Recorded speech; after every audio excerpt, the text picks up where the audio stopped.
والعاقبۃ للمتقین والصلاة والسلام علی سید الانبیاء والمرسلین وعلی آلہ واصحابہ اجمعین اما بعد اعوذ باللہ من الشیطان الرجیم بسم اللہ الرحمن الرحیم لو انہم اقاموا التوراۃ والانجیل وما انزل علیہم لأكلوا من فوقهم ومن تحت أرجلهم قال الله تبارك وتعالى سبحان اللہ في مقام آخر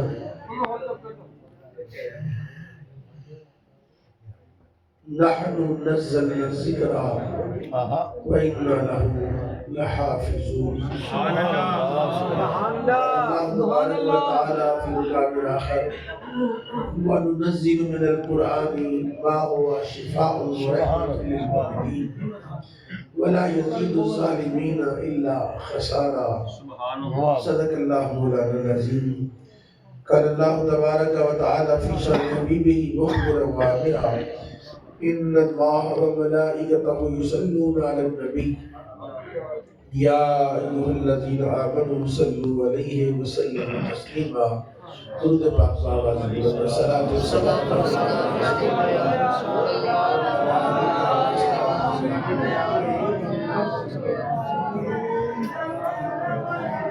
میں اس محفل پاک کے بانی قاری عمر فاروق صاحب اور اس علاقے کی معنی شخصیت علامہ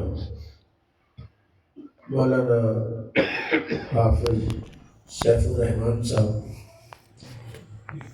طال اللہ حیاتہ اور جتنے علماء یہاں موجود ہیں سب کو سلام عقیدت پیش کرتا ہوں۔ میں اور آپ سارے قرآن عزیز فرقان حمید جو اللہ کا کلام ہے، نور ہے، اس نور کے طلبگار ہیں۔ جتنا زیادہ یہ قرآن غیرت مند ہے، کوئی کتاب اتنی غیرت مند نہیں۔ قرآن اپنا نور کسی بے حیا کو نہیں دیتا۔ سبحان اللہ۔ لوگوں کو دولت کی ضرورت ہے، لوگوں کو مال کی ضرورت ہے، لوگوں کو عزت کی ضرورت ہے، لوگوں کو شہرت کی ضرورت ہے، لوگوں کو سکون کی ضرورت ہے۔ یہ ساری دولتیں اللہ نے قرآن میں رکھی۔ میں اپنی گفتگو میں اسی بات کو بیان کروں گا، چونکہ مزاج کا برابر ہونا ضروری ہے۔ جس انداز سے آپ تشریف فرما ہے، میں امید کرتا ہوں کہ ہم چند گھڑیاں جو قرآن کا فیض لینے کے لیے بیٹھے ہیں، اللہ ہمیں فیض عطا فرمائے۔ ایک نسیم علی شاہ صاحب ہوئے چیف جسٹس ہائی کورٹ، جب ہم 90s میں جامعہ میں پڑھتے تھے تو اس وقت وہ ان کا پٹا بھی ہوا یہ بڑے شدائی کے ساتھ۔ ان کا ایک انٹرویو ہم نے پڑھا، بڑی اس وقت تو ہمارے لیے یہی بڑی چیز تھی کہ ایک چیف جسٹس ہے وہ کہہ رہا تھا کہ میں نے اپنی پوری زندگی میں جب سے ہوش سنبھالا ہے کوئی ایک دن بھی قرآن پڑھے بغیر نہیں گزارا۔ کہتا مجھے یاد ہی نہیں، میں نے کوئی دن ایسا جانے ہی نہیں دیا جس دن میں نے قرآن نہ کھولا ہو اور قرآن کی تلاوت نہ کی ہو۔ اور اس کا فیض کیا ملا ہے کہ اللہ تعالیٰ نے مجھے تنگ دستی سے ہمیشہ کے لیے دور کر دیا۔ کہتا میں بڑی سے بڑی بلا سے بھی ٹکرا گیا ہوں، مجھے فتح ہوئی ہے، کامیابی ملی ہے، کیونکہ میرے پاس قرآن ہے۔ سبحان اللہ۔ واہ واہ واہ اور میں رسول اللہ کے ایک حدیث بھی آپ کو عرض کرتا ہوں، میرے آقا فرماتے ہیں جس سینے میں قرآن ہے، جس سینے میں قرآن ہے، اور قرآن کے ساتھ بھی جب ایک اشارہ ہوا کہ مفتی صاحب بیان کریں گے، جس سینے میں قرآن ہے، شرط یہ کہ عقیدہ سلامت ہو، عقیدہ صحیح ہو، اس سینے میں کبھی کوئی میل داخل نہیں ہو سکتی۔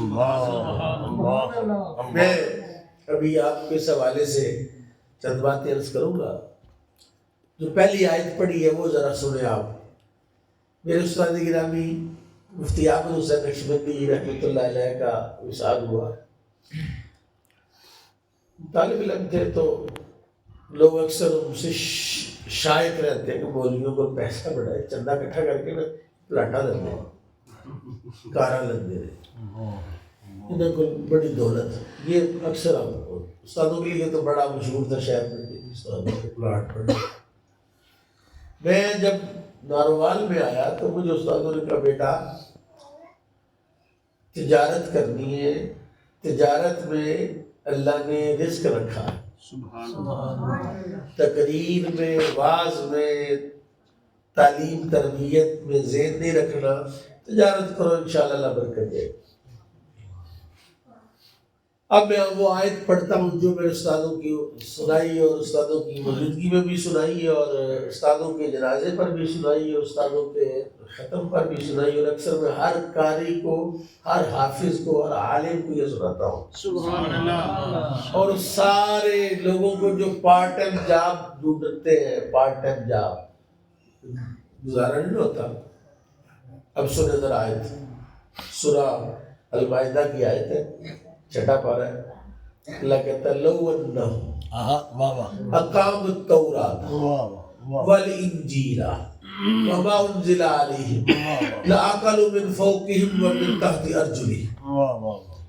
اگر تورات والے تورات پر عمل کرتے، انجیل والے انجیل پر عمل کرتے، اور جو صحیفے نازل ہوئے وہ سارے کے سارے ان صحیفوں پر عمل کرتے، مسئلہ تو سارا روٹی کا ہے، مسئلہ تو سارا جا کے تو یونان اور پتہ نہیں کہاں لوگ جاتے، مسئلہ تو سارا مایا کا ہے۔ فرمایا لو انہم اقاموا التوراۃ والانجیل وما انزل علیہم لأکلوا من فوقہم ومن تحت ارجلہم۔ اللہ کہتا ہے میں ان کو اتنا دیتا، اوپر سے بھی کھاتے اور نیچے سے بھی کھاتے۔ یہ ہے مقام اور شان تورات کی، واہ۔ یہ مقام اور شان ہے انجیل کی، یہ مقام اور شان ہے زبور کی۔ لیکن اگر آپ قرآن کی بات کریں، اگر آپ قرآن کو سمجھیں تو سنو پھر قرآن کیا ہے۔ میرے رب کا قرآن بادشاہ گھر ہے، کوئی فقیر آتا ہے قرآن اسے بادشاہ بناتا ہے، کوئی گمنام آتا ہے قرآن اسے نامور کرتا ہے۔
ناسک منسوخ آتے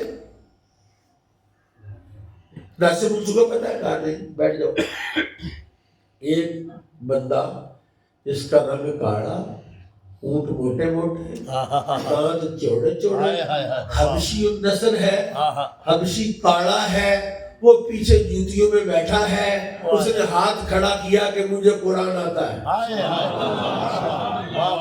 مجھے قرآن آتا ہے آپ نے کہا آگے آ جا سبحان اللہ کہا لوگوں سوال کرو اس سے قرآن کے بارے میں اس نے قرآن کے ہر سوال کا جواب دیا سبحان اللہ آپ نے فرمایا تمہارا امام یہ ہوگا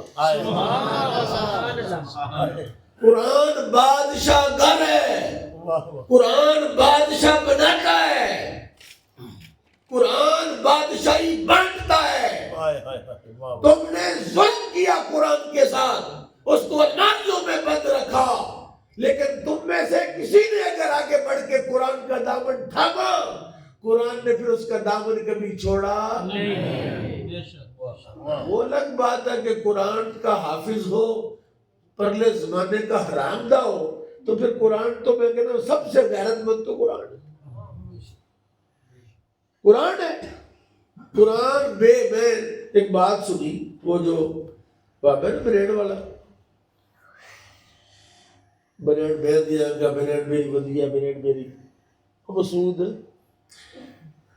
پروگرام تھا عید کا یہ حسب حال میں وہ بیٹھا ہوا تھا اللہ کی عزت کی قسم کھاتا ہوں اس نے یہ بات کی نا میری چیخ نکل گئی گھر میں بیٹھے ٹی وی دیکھ رہے تھے حسب حال پروگرام اچھا تھا وہ ذرا فیملی ٹائپ کا پروگرام اس نے کہا کہ جناب اس نے ناخن کی بات کی نا ناخن کہتے ہیں کہ ناخون ہے یعنی ناخن میں خون نہیں ہوتا ناخن خون نہیں ہے اس کو کاٹے تو خون ہے نہیں نکلتا اس نے اپنے استاد کی بات کی اس نے ایسی بات کی اس نے کہا میرے استاد نے کہا تھا قرآن بے حیا سے پردہ کرتا ہے قرآن بے حیا سے یعنی قرآن شریف اپنا معنی بیان کرتے ہوئے میں اگلے دن ایک معنی میرے دماغ میں آیا مجھے میرے علم میں آیا میں نے پہلی دفعہ اس آیت پر غور کیا سیف الرحمن صاحب یہ آپ کے لیے بحث کر رہا ہوں کیونکہ آپ نے تو مجھے 100 روپیہ نہیں دینا کہ میں ہمارے ناز کر کے حاجی صاحب کی نظر یہ لانا شیر ہے تو میں عالم دین کی نظر قرآن کی آیت کرتا ہوں قرآن کہتا ہے وَلَا لَا تَقْرَبُوا الصَّلَاةَ وَأَنْتُمْ سُكَارَىٰ حَتَّىٰ تَعْلَمُوا مَا تَقُولُونَ نماز کے قریب نہ جاؤ جب تم نشے کی حالت میں یہ اس وقت کی بات ہے جب نشہ جائز تھا شراب جائز تھی مسلمان پیتے تھے نماز بھی پڑھتے تھے یہ اس وقت کی بات ہے اللہ کہتا ہے جب تک نشہ ہے تم نے نماز کے قریب کب تک نہیں جانا حتی تعلموا ما تقولون یہاں تک کہ تم جان لو کہ تم کیا کہہ رہے ہو تب تک تم نے نماز کے قریب نہیں جانا یعنی نشے کا بھی ایک درجہ ہے نا پولیٹیشین دیتے ہیں وہ جو بے ہوش کرنے والے وہ جب دیتے ہیں وہ پتہ دیکھتے ہیں کہ کس لیول کا اس کو نشہ دیں گے تو یہ اس کا آپریشن کرنا ہے کتنی دیر یہ بے ہوش رہے گا وہ سارے ٹیسٹ کرتے ہیں تو بھائی حتی تعلموا ما تقولون نماز کے قریب اس وقت تک نہ آؤ جب تک تمہیں پتہ نہ چل جائے کہ تم کیا کہہ رہے ہو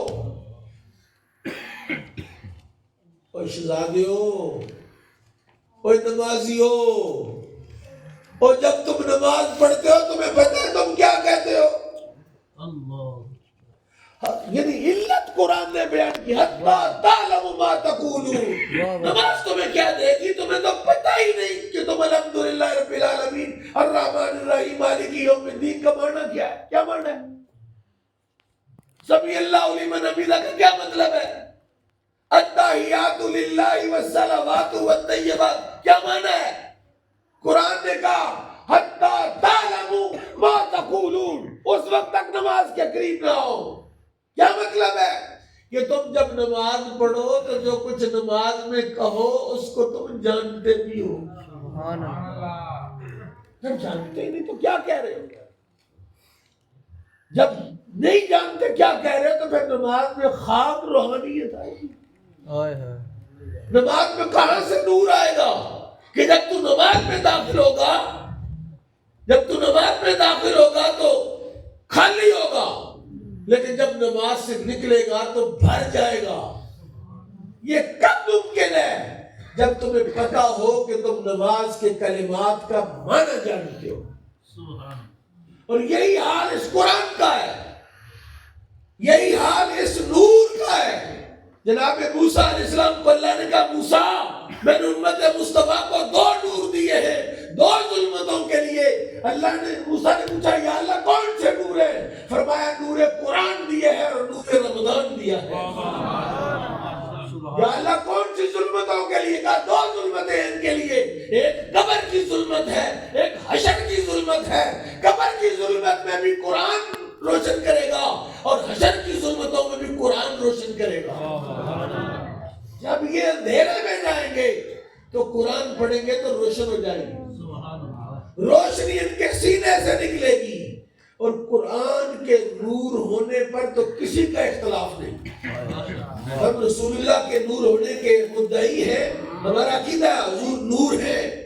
بعض لوگ کہتے ہیں حضور نور نہیں ہے، حضور نور ہدایت ہے، نور مجسم نہیں ہے.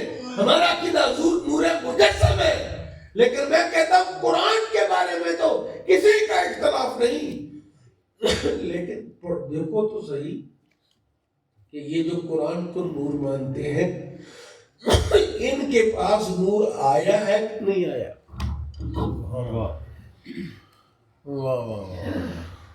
اور بیوقوفو، ان کو کہہ رہا ہوں اور بیوقوفو، رسول اللہ کو تم نے نور تو مانا نہیں، قرآن کو تو نور مانتے ہو.